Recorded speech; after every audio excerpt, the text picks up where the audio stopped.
Imaginez que la personne en qui vous aviez le plus confiance, celle qui devait être à vos côtés dans les pires moments, devienne soudainement votre pire ennemi.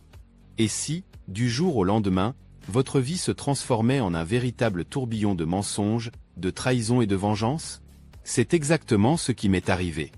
Au milieu d'une vie en apparence ordinaire, j'ai été entraîné dans un réseau de secrets sombres et de manipulations qui menaçaient de détruire tout ce que j'avais construit. Vous voulez savoir comment tout a commencé? Vous voulez comprendre comment une simple consultation médicale s'est transformée en une bataille épique pour la justice contre la corruption? Alors, suivez-moi. Je vais vous raconter une histoire où la réalité dépasse la fiction, et où chaque décision peut tout changer. Accrochez-vous, car ce voyage ne fait que commencer. J'ai décidé de laisser le karma prendre les rênes, car parfois, la meilleure vengeance est simplement de laisser l'univers gérer les retours. Ma sœur a volé mon fiancé il y a 15 ans, et maintenant elle m'offre son mari parce qu'ils sont dans le pétrin. C'est à propos de ma sœur, Élise. Eh bien, je vais l'appeler par son vrai nom parce que, qui se soucie? Il n'y a pas de meilleure façon de le dire, mais oui, Élise a attiré mon fiancé sous ses jupes parce qu'elle sentait qu'il était trop beau et riche pour une fille simple comme moi. Elle pensait qu'il méritait quelqu'un de spectaculaire, alors elle s'est proposée et cet idiot l'a épousé. Bon pour eux, parce que je me suis débarrassée d'un traître et j'ai trouvé quelqu'un qui me méritait. Écoutez-moi, ça va être long parce que ça remonte à 15 ans, quand j'avais la vingtaine. Je suis Olivia Parker et j'ai 41 ans. En tant que médecin dévoué dans un hôpital animé, j'ai passé des années à m'occuper affectueusement et avec compassion des besoins de mes patients. Élise a 6 ans de moins que moi et a une personnalité opposée. Elle est la fille qui attire le plus d'attention lors de toutes les réunions familiales et sociales, et elle s'est assurée d'obtenir cela depuis notre enfance. Elle était plus concentrée sur son apparence et sortir avec des amis. Sans aucun doute, elle est belle et ce que vous appelez éblouissante, et elle en est fière. Elle ne rate jamais une occasion de montrer sa beauté superficielle et de ridiculiser ceux qui ne répondent pas à son standard de beauté, comme moi. Elle a toujours été critique envers mon sens de l'habillement et se moquait de ma nature peu sociale. Enfant, j'étais plus portée sur les études, alors on me voyait avec mes livres et mes bandes dessinées, au lieu de mettre du maquillage sur ma Barbie. Je n'avais même pas de Barbie. Élise et moi n'avons jamais partagé de lien fraternel. Elle se considérait comme une fashionista, tandis que j'étais une fille simple. C'est ce qu'elle m'appelait, simple. Eh bien, elle avait raison jusqu'à un certain point. Je suis une femme simple, sans ostentation, sans drames exagérés pour attirer l'attention. Je suis calme et posée, et j'aime être dans mon propre espace. Tôt dans ma vie, je suis partie de la maison après le lycée et je ne pouvais pas être plus soulagée. Qui veut être près d'une gâtée? La vie était amusante avec mon emploi du temps chargé à l'école de médecine. J'avais l'habitude de visiter la maison pendant les vacances ou les pauses de printemps et je maintenais mes visites courtes. Les choses se sont arrangées avec Élise, car nous avions peu de rencontres. Élise a quitté l'école secondaire pour suivre une carrière dans la mode. Ensuite, elle a encore abandonné l'école de mode pour poursuivre une carrière de mannequin. Dans la mesure où j'étais en contact avec elle, elle a obtenu 2 projets de séances photo pour une marque de vêtements locaux en 5 ans. On ne peut pas appeler cela une carrière de mannequin réussie, comme elle aime à le dire. Si vous pensez que je suis méchante, attendez. Après avoir déménagé de chez moi, l'amertume entre Élise et moi a diminué. Nous nous sommes rencontrés 2 fois par an pour quelques jours. Elle n'avait pas beaucoup d'occasions de m'irriter, donc nous allions bien. Dans ma première année à l'université, j'ai rencontré Anton. Il était relativement plus âgé que moi. Il poursuivait sa maîtrise alors que j'étais en première année de licence. De plus, il avait quelques années d'expérience pratique en tant que médecin de garde. Il se spécialisait en tant que cardiologue, l'une des spécialisations les plus renommées. Pour ajouter une cerise sur le gâteau, il était beau. Il donnait des cours sur le système circulatoire aux étudiants de première année pour gagner un peu d'argent supplémentaire et renforcer ses connaissances. Il était célèbre pour ses méthodes d'enseignement simples, qui étaient plus populaires parmi les filles parce que, vous savez, qui ne voudrait pas avoir de cours avec un universitaire grand, aux yeux bleus et bien bâti? J'ai aussi assisté à ses cours et nous avons fini par sortir ensemble dans ma dernière année d'université. Nous avons commencé à sortir ensemble lors de ma dernière année à l'université. Il m'a demandé en mariage après 4 ans de relation. Je n'avais aucune raison de dire non, car il travaillait déjà dans un hôpital à l'époque. Pendant les vacances, quand je suis rentrée chez moi, ma mère a vu la bague à mon doigt et m'a demandé comment s'étaient déroulés les moments heureux des festivités. Je lui ai tout raconté. Elle a sauté de joie, car ce n'était pas habituel pour moi de prendre quelqu'un au sérieux. Daniel était le premier homme avec qui j'avais eu une relation sérieuse. Ma mère m'a demandé des détails sur Daniel, car elle avait remarqué que notre mariage était prévu. Élise avait l'habitude de dire que je ne trouverais jamais un bon homme pour m'épouser. Par bon, elle voulait dire riche et beau. Chaque fois qu'elle savait que je sortais avec un gars, elle commentait « Il va te laisser, votre relation ne durera même pas une semaine ».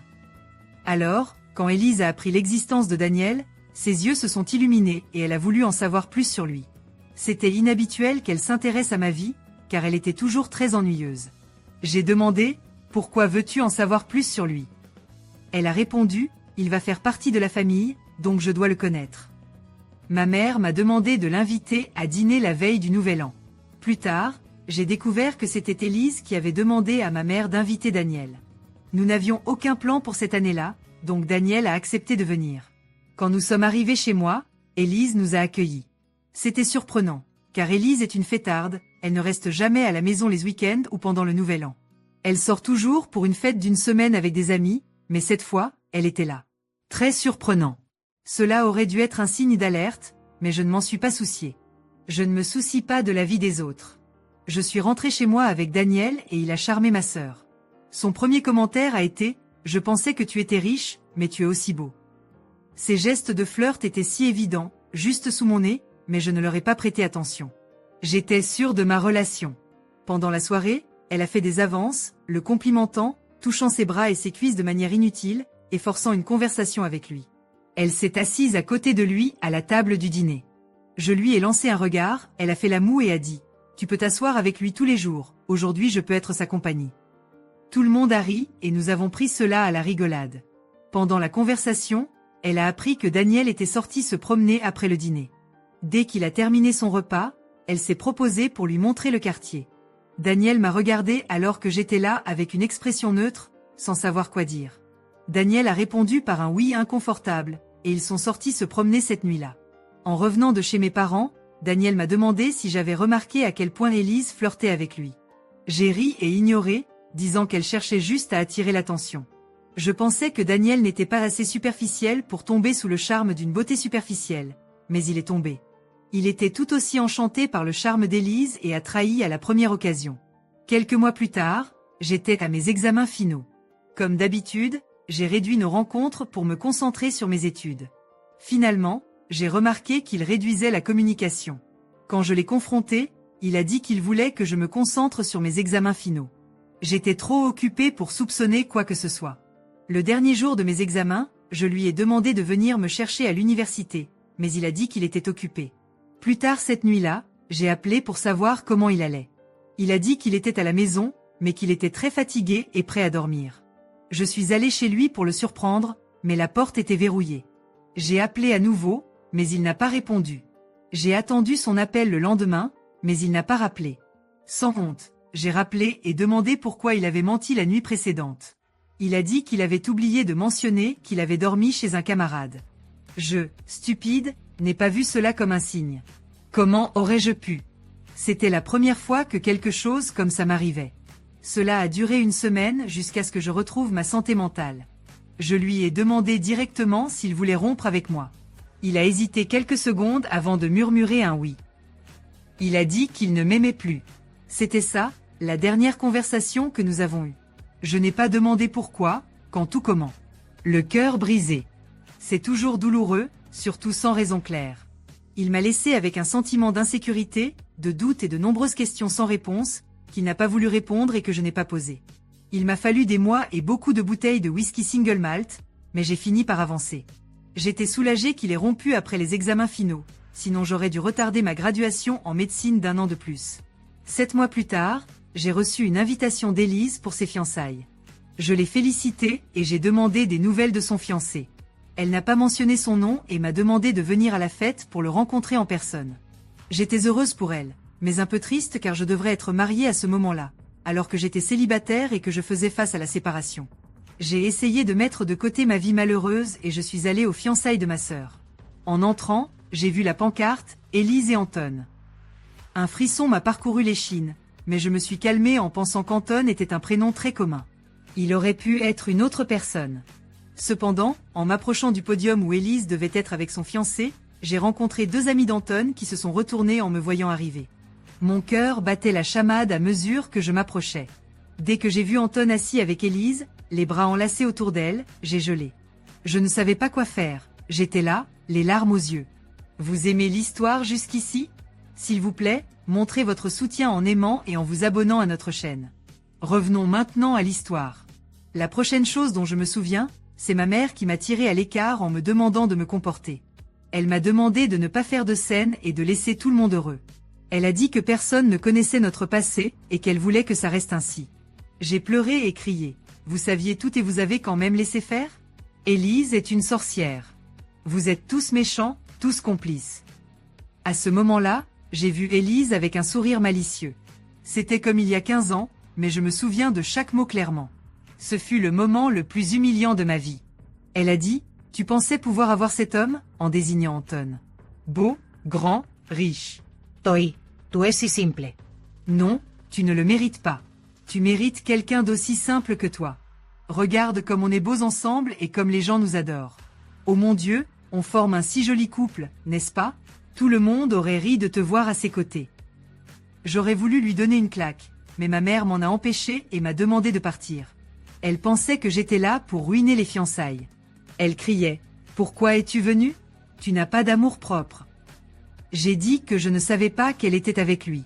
Si j'avais su, je ne serais jamais venue. Élise a nié m'avoir invitée.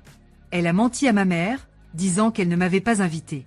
Ma mère lui avait demandé de ne pas m'inviter car elle savait que cela me blesserait. Mais Élise m'a invitée délibérément pour m'humilier. Je suis partie en pleurant et en criant. La douleur de la séparation est revenue.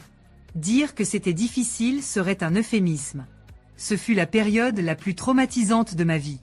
Heureusement, j'ai obtenu mon diplôme avec de bonnes notes et j'ai trouvé un bon emploi dans un hôpital.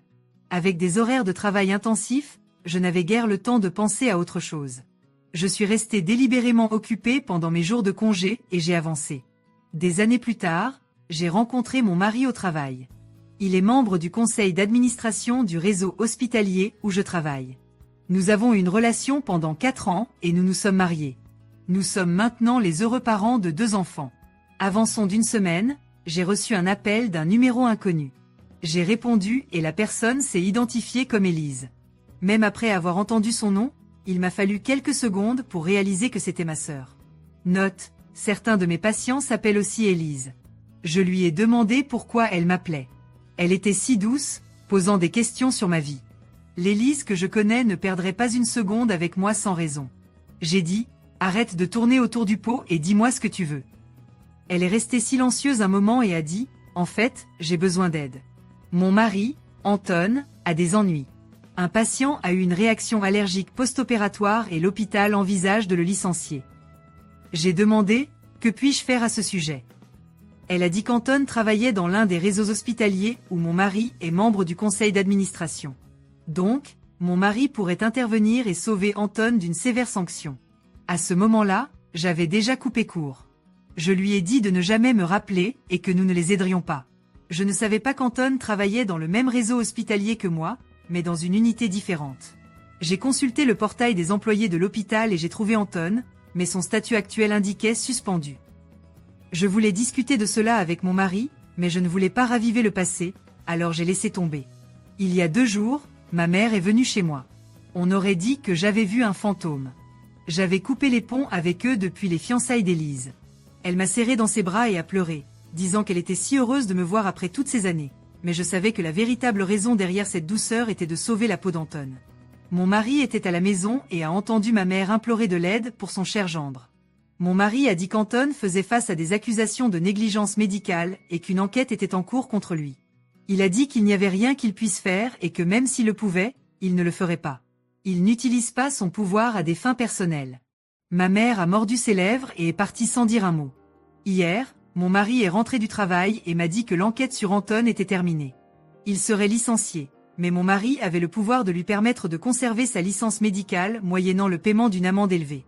Il a dit qu'il pourrait demander aux autres membres du conseil d'être indulgents avec Anton et de ne pas transmettre le dossier aux autorités de santé de l'État pour une enquête plus approfondie. Maintenant, je dois régler cela.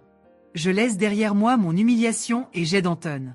Ou devrais-je le faire payer pour ce qu'il a fait? En tant que médecin, je sais à quel point il est difficile d'obtenir un diplôme médical AIC et perdre sa licence est la pire chose qui puisse arriver à un médecin.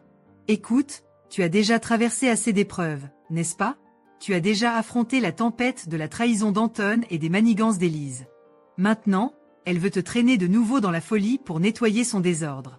Je ne trouve pas ça juste. Tu as ta propre vie à vivre, ta propre famille à protéger et ta santé mentale à préserver. Alors, relève la tête et laisse-les assumer les conséquences de leurs actes. Fais-moi confiance, tu me remercieras plus tard. Il n'était pas nécessaire de publier cela ici pour obtenir ton avis. Ce qu'Élise et ma mère ont fait après ce jour-là montre clairement qu'elles ne méritent aucune aide. Elles sont tout sauf des narcissiques. Élise et M m'ont attaqué sur les réseaux sociaux.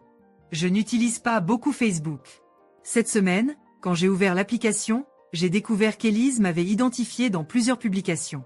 Elle m'a traité de sorcière vengeresse pour avoir prétendument incriminé son mari. Elle a écrit un long post affirmant que j'étais jalouse d'elle parce qu'Anton m'avait quitté pour l'épouser, et que je cherchais à me venger.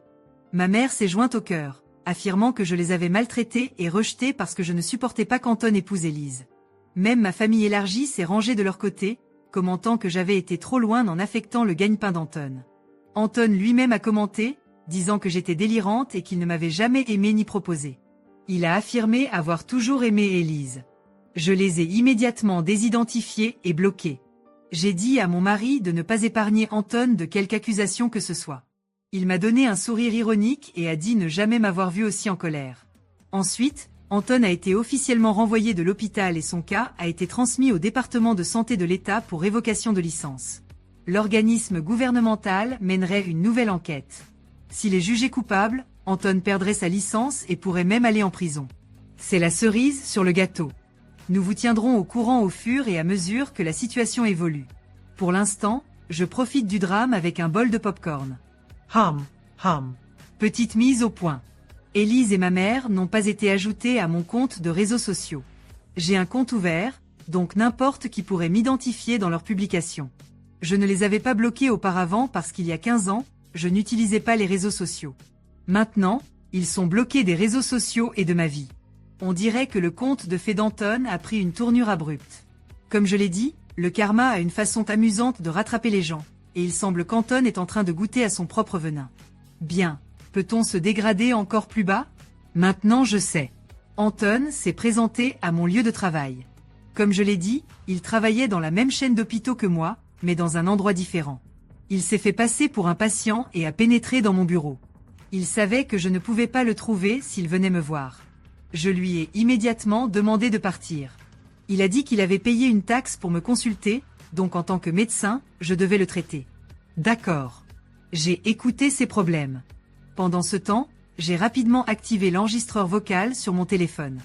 J'ai fait cela pour qu'il ne puisse pas me mettre dans une autre situation embarrassante, et je suis heureuse de l'avoir fait. Il feignait une condition médicale, disant qu'il avait attrapé la grippe et tout le reste.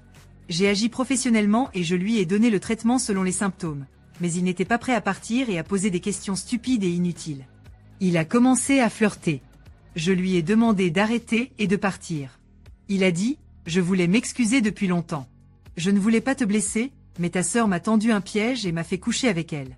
Ensuite, elle m'a fait chanter pour que je l'épouse, sinon elle porterait plainte pour harcèlement contre moi. Je lui ai demandé d'arrêter là, parce que tout ce qu'il disait était complètement absurde. J'aurais pu appeler la sécurité, mais je profitais de sa désespoir. La vengeance est douce, je te le dis. Je l'écoutais avec un sourire satisfait. Il a continué en disant: je sais que tu m'aimes encore. C'est pourquoi tu souffres encore et veux te venger. Honnêtement, je ressens encore quelque chose pour toi. Je regrette d'avoir épousé Élise. Si tu peux convaincre ton mari de me sauver du temps en prison, je promets de quitter Élise et d'être ton amant. Tu n'as pas besoin de quitter ton mari, mais nous pouvons avoir notre histoire en secret. Cet idiot a osé dire ça. J'ai éclaté de rire, j'ai appelé la sécurité et lui ai demandé de partir. Il ne se doutait pas qu'il était enregistré. La déception sur son visage était tellement satisfaisante. Il pensait m'avoir convaincu.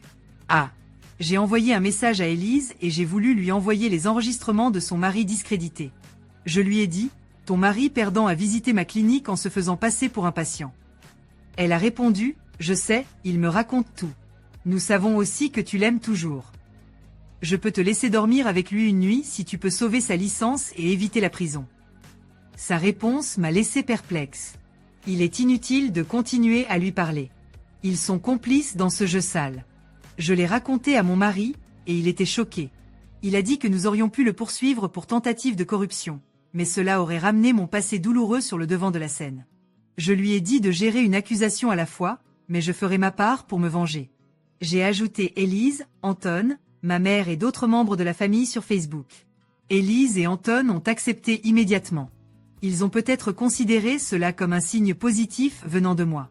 Ensuite, j'ai écrit un long post sur la façon dont Élise, Anton et ma mère essayaient de me manipuler pour aider Anton à échapper à la prison. J'ai joint une capture d'écran de ma conversation avec Élise. J'ai également transformé les enregistrements vocaux en une vidéo statique avec la photo d'Anton et Élise en arrière-plan, que j'ai publiée. Ce post a simplement explosé de commentaires. J'ai bloqué Élise, Anton et ma mère parce que je savais qu'ils riposteraient. Ma famille élargie et mes proches ont exprimé leur répulsion devant le fait qu'Élise propose que Anton me contacte pour l'aider à échapper à sa négligence. Élise et ma mère ont tenté de me contacter, mais j'ai bloqué leurs appels et leurs messages vocaux. J'ai passé toute la journée hier et aujourd'hui à lire les commentaires sur le post. Les gens sont allés au niveau supérieur en trollant Élise, Anton. Mon week-end ne pourrait pas être meilleur. L'histoire que vous venez d'entendre est un puissant témoignage de résilience, de courage et de lutte pour la justice. Ce qui a commencé comme un conte d'amour et de trahison s'est transformé en un voyage de découverte de soi et de force. La vie peut nous surprendre avec des défis inattendus et nous tester de façon que nous n'avions jamais imaginée. Cependant, ce sont ces expériences qui façonnent notre caractère et nous enseignent des leçons précieuses. Quand Élise a fait face à la trahison dévastatrice d'Anton et de Martha, elle aurait pu se laisser emporter par la douleur et le désespoir. Au lieu de cela, elle a choisi de se relever et de se battre. Cette histoire nous montre l'importance de ne pas permettre aux actions des autres de déterminer notre valeur ou notre destin. Elle a trouvé en elle-même la force de continuer, même lorsque tout semblait s'effondrer autour d'elle. Cette narration nous enseigne plusieurs leçons importantes. Résilience, la capacité de se relever face à des situations difficiles est une compétence cruciale dans la vie. Élise a montré que même face à la plus grande des trahisons, il est possible de trouver un chemin vers la guérison et la croissance personnelle. Estime de soi, nous ne devons jamais permettre aux autres de nous faire sentir moins que ce que nous sommes vraiment. Élise a appris à s'estimer et à ne pas dépendre de l'approbation ou de l'amour de quelqu'un qui ne la respectait pas. Justice et intégrité, lutter pour la justice et la vérité, même lorsque c'est difficile, est essentiel. La décision de ne pas aider Anton à éviter les conséquences de ses actions a montré un engagement envers l'intégrité et la responsabilité. Famille et relations. Parfois, ceux qui devraient nous soutenir peuvent nous décevoir profondément. Cette histoire nous rappelle qu'il est important d'évaluer qui est vraiment à nos côtés et qui pourrait ne pas avoir nos meilleurs intérêts à cœur. Maintenant, je voudrais avoir votre avis. Que pensez-vous de cette histoire? Avez-vous déjà vécu quelque chose de similaire? Laissez votre commentaire ci-dessous et partagez vos expériences. N'oubliez pas de liker la vidéo et de vous abonner à notre chaîne Vivando Historia pour plus de récits émouvants et inspirants. Votre participation est très importante pour nous. Pour conclure, j'aimerais partager un message très spécial avec vous. Dans l'évangile de Jean 3h16, il est écrit « Car Dieu a tant aimé le monde qu'il a donné son Fils unique, afin que quiconque croit en lui ne périsse pas, mais qu'il ait la vie éternelle. » Ce passage biblique parle de l'amour immense de Dieu pour chacun de nous. Dieu nous aime tellement qu'il a envoyé son Fils unique, Jésus-Christ, pour mourir pour nos péchés. Il a fait cela pour que tous ceux qui croient en lui puissent avoir la vie éternelle. L'amour de Dieu est inconditionnel et ne dépend pas de ce que nous faisons ou ne faisons pas. Il nous aime dans nos meilleurs moments comme dans nos pires. Tout comme Élise, notre protagoniste, a trouvé la force et l'espoir au milieu du chaos, vous aussi pouvez trouver réconfort et paix dans l'amour de Dieu. Dieu connaît toutes vos douleurs, vos peurs et vos luttes. Il est toujours à vos côtés, prêt à vous offrir sa grâce et sa miséricorde. Peu importe à quel point la situation que vous traversez est difficile, souvenez-vous que vous n'êtes jamais seul. L'amour de Dieu est une source constante de force et d'espérance. Si vous n'avez pas encore accepté Jésus-Christ comme votre Sauveur, je vous encourage à le faire maintenant. Jésus est le chemin, la vérité et la vie. Il est le seul moyen de trouver la véritable paix et le salut. Lorsque vous acceptez Jésus dans votre vie, vous entrez dans une relation personnelle avec lui, basée sur l'amour, la grâce et la vérité. Accepter Jésus est simple. Vous pouvez le faire par une prière sincère de votre cœur. Dites à Dieu que vous reconnaissez que vous êtes un pécheur et que vous avez besoin de son pardon. Demandez à Jésus d'entrer dans votre vie, d'être votre Seigneur et Sauveur, et de vous guider sur le chemin de la justice. Remerciez-le d'être mort sur la croix pour vos péchés et de vous avoir donné la vie éternelle. Voici une prière que vous pouvez faire. Seigneur Jésus, je reconnais que je suis un pécheur et que j'ai besoin de ton pardon. Je crois que tu es mort sur la croix pour mes péchés et que tu es ressuscité pour me donner la vie éternelle. Je te demande d'entrer dans ma vie, d'être mon Seigneur et Sauveur, et de me guider sur le chemin de la justice. Merci pour ton immense amour et pour m'avoir sauvé. Au nom de Jésus, Amen. Si vous avez fait cette prière, félicitations. Vous venez de faire le premier pas dans un voyage incroyable de foi. Je vous encourage à chercher une église chrétienne où vous pourrez en apprendre davantage sur la Bible et grandir dans votre foi. Entourez-vous de personnes qui peuvent vous soutenir et vous encourager dans votre marche avec Christ. Dès que vous acceptez Jésus, votre vie commence à être transformée. Dieu vous donne un nouveau but et une nouvelle espérance. Vous commencez à voir les choses d'une manière différente, avec une perspective fondée sur l'amour et la grâce de Dieu. Les difficultés et les défis de la vie ne disparaissent pas, mais vous avez maintenant la force de Dieu pour les affronter. Je tiens à remercier tous ceux qui ont regardé cette vidéo et qui font partie de notre communauté sur la chaîne Histoire de la vie. Si cette histoire a touché votre cœur, veuillez liker la vidéo et vous abonner à notre chaîne. Partagez cette vidéo avec vos amis et votre famille pour qu'ils puissent également être inspirés par ce message. Rappelez-vous que chacun de nous a une histoire unique et précieuse. Votre vie est un puissant témoignage de l'amour et de la grâce de Dieu. Continuons à partager nos histoires et à nous inspirer mutuellement pour vivre une vie pleine et significative. Laissez vos commentaires ci-dessous, partagez vos expériences et dites-nous comment cette histoire a impacté votre vie. Nous attendons avec impatience de vous entendre et de poursuivre ce voyage ensemble. Que Dieu vous bénisse tous abondamment et que vous ressentiez toujours l'immense amour de Dieu dans votre vie. Merci beaucoup d'avoir regardé et à la prochaine histoire sur Histoire de la vie.